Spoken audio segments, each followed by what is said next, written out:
What's going on, guys? My name is Mitch here, bringing you the post-game video for Kansas State versus West Virginia. Final score, Kansas State 26, West Virginia 20. Now, West Virginia, obviously, in the first half, was not doing anything good at all. They looked really bad. Only had a field goal at halftime. The score at halftime was 17 to 3 at halftime. And West Virginia the defense played very well. First half and second half, only giving up 16 points to a good receiving core like Kansas State has. But in the second half, West Virginia put in Skylar Howard, which is a sophomore, which kind of puts a smile on my face the way he played tonight, and the opportunity was there for him to take it. I don't know if Trickett was hurt. They say Trickett's hurt. I don't know. He didn't look like he was hurt. He didn't look like he was even bothered at all. And, we put in Skylar Howard, which, junior college transfer from, I don't know exactly. I think he played in California as junior college, but he's really from Texas. And I think the offensive in the second half seen, opportunities, and Trickett just couldn't connect with it. And once he threw that second interception, they probably decided to bench him. If he wasn't hurt, I don't know. The way Skylar Howard performed tonight, I believe that he should be the starting quarterback against Iowa State. We will see. This is Trickett's final year, so we won't. This will be there'll be 2 more games left for him to play if he does get the decision to start. But, anyways, moving on. We know that Tyler Lockett's good. And he still put up 93 yards, I believe. He didn't have a touchdown, but he might as well had in receiving. And we also know that he is the best, maybe one of the best in the nation at punt returns. And we punt it to him. And nobody decides to cover on the punt return. Nobody stays in their lane on that side. And he pretty much just walks right into the end zone. We know Tyler Lockett's good. We know Sexton's good. For the most part, we contained Jake Waters. Now, Jake Waters threw for, I think he threw for over 300. He might have maybe threw for 400. He had to do something because the offensive line, or maybe West Virginia's defense, was just shutting the run down. But with the offensive line did a good job of protecting Jake Waters in the pocket. He had all day to throw, and with receivers like the ones I mentioned and the other guys on the field, the tight ends, the Gronkowski, and the God.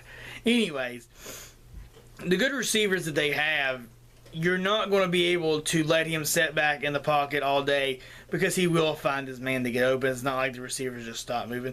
The receivers play on and play well. Now, turnovers in the first half and that one late in the second half really killed West Virginia.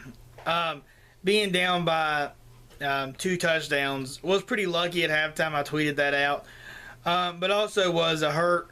And it really hurt us. But in the second half, we put in Skylar Howard. He drove down the field. One opportunity we went forward the goal. I wish we would have kicked the field goal, would have made it only within 10. I really don't think that would have made a difference at the end of the day, but it could have given more momentum. Vernon Davis, the punt return team, and not just him because he's been doing a good game. He's been doing a good job for, I believe, 2 games now at returning punts. Just this time, letting him slip through it. Kansas State would have still got the ball, but it still would have been a 15-yard penalty from the roughing the kicker, not all the way down to Kansas State's 10-yard line where they were easy enough to get another field goal on the board. Now, West Virginia's defense played good the whole game. A lot better in the second half. There was, I believe, 3 goal line situations where they actually bared down and stopped them. Kansas State could not run the ball at all, but that passing game was pretty much on fire. We looked like we did when we were the first year in the Big 12, where we couldn't cover anybody. Tyler Lockett is, nobody talks about the Big 12 receivers. I don't know why. Yes, I know the SEC is good, and they do have phenomenal receivers, but Tyler Lockett is definitely one of the best.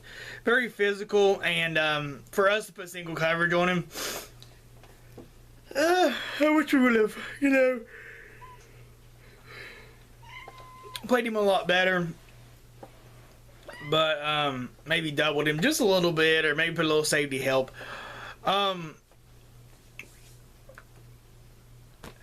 But he's phenomenal. And we knew that coming into this game. I knew that. I mentioned that in my pregame video. The defense for Kansas State played really well. I think if Skylar, to be honest with you, I think starting Skylar Howard at the beginning of the game wouldn't have made that big of a difference compared to Trickett starting in the game. But I think just putting him in the second half now, this is not a good game strategy at all, and I think it's stupid. If this was a game strategy, which I know it's not, I think just either Trickett was hurt, he made too many mistakes. But I think putting him in the game just gave them a little bit of, off pace, and he was able to find somebody besides Kevin White. Trickett's big problem is we look for Kevin White half the time, and if he's not open, we take a look somewhere else, and we either get sacked or throws an interception because it's a little too late of a throw. That's just my personal opinion, but just watching him, it just looks like every throw is going to Kevin White, and they're double covering him. You can't throw it in double coverage. Not a lot of receivers are good enough to play to beat double coverage. He has maybe before, but they figured him out. They haven't figured him out, but they know what Trickett's going to do, and they double cover. Trickett ain't going to look for no one else. That's the thing. When Skylar Howard come in, he found the kill shorts.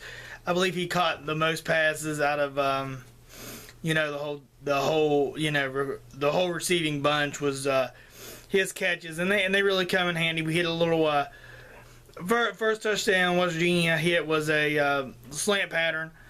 Kevin White, just a little quick slant in the end zone, and then the other one was a big wide, long receiving catch from Tamario Alford, which, both those receivers are seniors, so I'm glad they got their touches and got their their touchdowns, their last game at Mountaineer Field, or Milan Pushcart Stadium, whatever you want to call it. But, I'm just, a disappointing loss. Losing to Texas, I kind of seen it. Kansas State is a very good team, and they do control their own destiny. So if they're able to pull off and beat Baylor, which, I kind of hate to say this, but I don't think they're going to be able to. They control their own fate. Now, moving on, looking for West Virginia's schedule, we have a Iowa State, which is right now has not won any games in the Big 12, which doesn't mean anything. We have to play,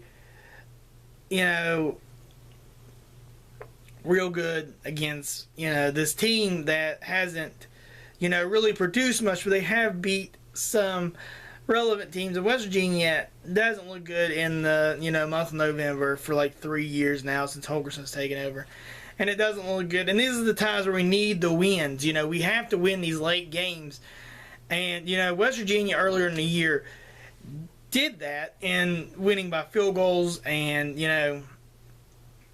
things like that, later in the season and going down there and finishing. But it seems like here in the later months, in the later part of the schedule, West Virginia's pretty much just fell apart, especially on the offensive side.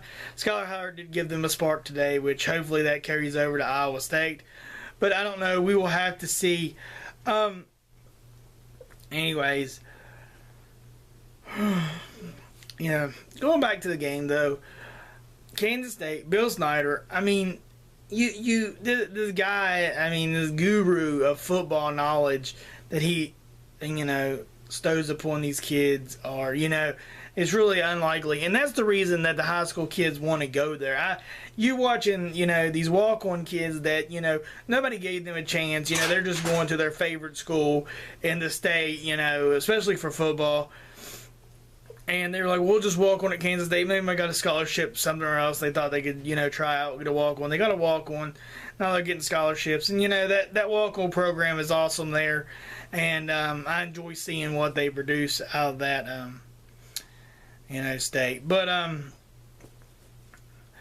penalties, a lot of penalties for both teams. A lot of, maybe should have been offensive pass interference, should have not been pass interference. I mean, there's a lot of, ticky-tacky little things that should have been called and maybe should not have been called.